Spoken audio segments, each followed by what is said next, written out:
Hello, I'm Samuel Wu, a fourth-year game design student at Artefix. I will start by presenting a project we work on as a team for the Montpellier Opera. The client brief was to create a game for a casual, young audience to mark the release of Mozart Magic Flute. The game had to be playable on an arcade cabinet at the Opera House. We chose to use 4 jumps to give players great freedom of action and movement. We used 1 button for jumping and the 2 remaining buttons for playing the flute. The Enchanted Flute allows you to play different notes to make a sequence of notes. This unlocks paths on platforms.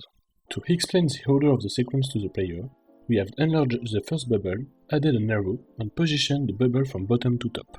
I find programming as a very good tool for game designer, so I got interested in programming in C++ by creating various little games like Tic-Tac-Toe, Pong, and Brick Breaker. I want to talk about Trains of Rage. It's a minigame during a secondary quest in the game Broken Pieces. I made this game during my internship at Elsevier Experience.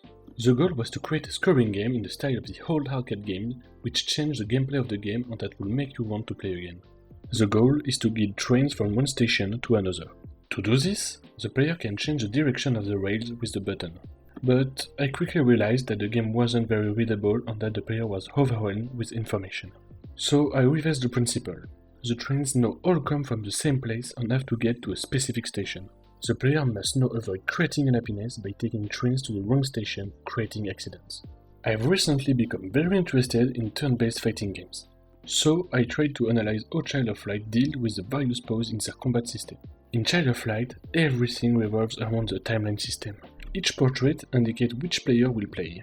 During the raid phase, the character cannot attack. When the player enters the cast phase, the player can select an action. The action will be carried out at the end of the cast phase. The whole strategy of the game is based on the fact that each action takes a certain amount of time to complete.